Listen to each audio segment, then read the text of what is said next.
बीमार होय के दीकरो के दीकरी बहार रहता होय तो समाचार आपजो। कोण वहेलू पહોંચે છે? દીકરો તો પોતાના નોકરી ધંધાને પરવાર્યા પછી આવવાનું વિચારશે। જેવા દીકરીને મમ્મી પપ્પાની બીમારીના સમાચાર મળશે જ કે પોતાના બધા જ કામ પડતા મૂકીને તે પોતાના પિયર બની દોડ મૂકશે। મિત્રો, આને કહેવાય વાહલનો દરિયો। મિત્રો, દીકરી એ તો ઘરની શોભા છે। દીકરી એ સાપનો ભારો નહીં, દીકરી એ તો તુલસીનો ક્યારો છે। દીકરીને જ્યારે સાસરે વિદાય કરીએ છીએ ત્યારે તે પોતાના મા બાપ પાસેથી ફૂટી કોડી પણ નથી માગતી અને પોતાના ભૈલા માટે બધું નોછાવર કરી પારકાને પોતાના કરવા નીકળી પડે છે। મિત્રો, આને કહેવાય ત્યાગની મૂર્તિ। માટે જ તો આપણી સંસ્કૃતિમાં દીકરીને લક્ષ્મીનો અવતાર માનવામાં આવે છે અને નારી તું નારાયણી કહી તેની પૂજા કરવામાં આવે છે। મિત્રો, આ ભ્રૂણ હત્યામાં ભારતમાં પંજાબ પછી ગુજરાતનો બીજો નંબર આવે છે અને મહેસાણા જિલ્લાની વાત કરું તો મહેસાણા જિલ્લામાં ઊંઝા પછી વિજાપુર તાલુકાનો બીજો નંબર આવે છે। આજે વિજાપુર તાલુકામાં પુરુષ વિરુદ્ધ સ્ત્રીનું પ્રમાણ 1000 વિરુદ્ધ 778 નું છે, જે આ સ્ત્રી ભ્રૂણ હત્યાનું ચિંતાજનક અને વરવું ચિત્ર રજૂ કરે છે। મિત્રો, ઝાડ વગરના જંગલ અને પાણી વગરના સમુદ્રની કલ્પના કરી શકાય તો પછી સ્ત્રી વિહીન સમાજની કલ્પના એ તો તેના કરતા પણ ભયંકર છે। જાગો બહેનો જાગો, આ તો સ્ત્રીઓના અસ્તિત્વનો સવાલ છે।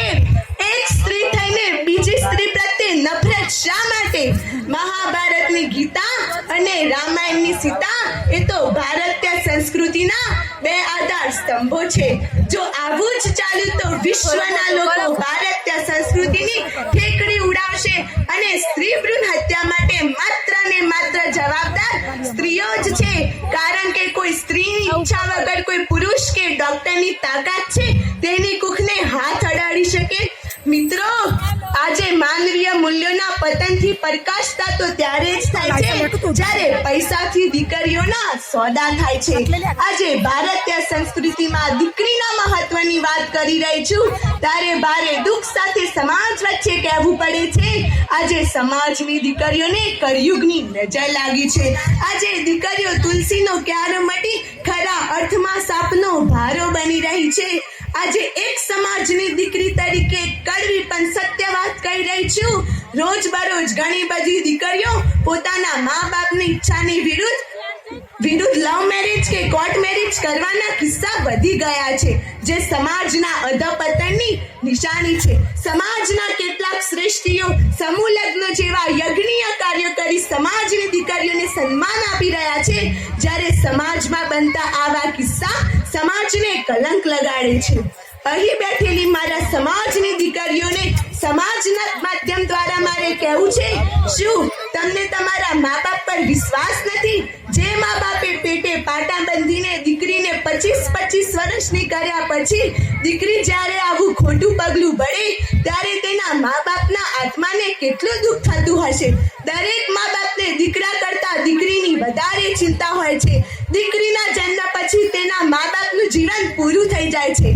તે જીવે છે તો માત્ર ને માત્ર તેની દીકરી માટે, પરંતુ દીકરી જ્યારે આવું ખોટું પગલું ભરે ત્યારે તેના મા બાપ જીવતી લાશ બની જાય છે અને તેમનો આત્મા બોલી ઉઠે છે, આના કરતા તો મારા પેટે પથ્થર જન્મ્યો હોય તો એ સારું। અને હવે તો સમાજમાં ઘણું બધું પરિવર્તન આવ્યું છે। દરેકના મા બાપ પોતાની દીકરીને એક બહેન નહીં પણ 17 છોકરા બતાવીને પૂછે છે, બેટા તને આ ગમે છે? બેટા તને આ ગમે છે? અને દીકરી હા પાડે તો જ તેનો સંબંધ નક્કી કરાય છે। તો પછી મા બાપના આબરૂના ધજાગરા કરવાનું ગાળપણ શા માટે? હું તો અહીં બેઠેલા પ્રભુતામાં પગલા પાડી રહેલા મારા સમાજના 35 નવદંપતીઓને ખૂબ ખૂબ ધન્યવાદ પાઠવું છું કે જેઓ સમાજના સમૂહ લગ્ન જેવા ઉમદા કાર્યોમાં જોડાઈ પોતાના મા બાપનું અને સમાજનું ગૌરવ વધાર્યું છે અને છેલ્લે 27 સમાજના 15મા સમૂહ લગ્નોત્સવને સફળ બનાવવા જે દાતાશ્રીઓ, સમાજના હોદ્દેદારશ્રીઓ તથા સેવાભાવી કાર્યકરોએ પોતાનો પ્રાણ વેડ્યો છે તેમના ચરણોમાં હું વંદન કરી મારી વાણીને વિરામ આપું છું।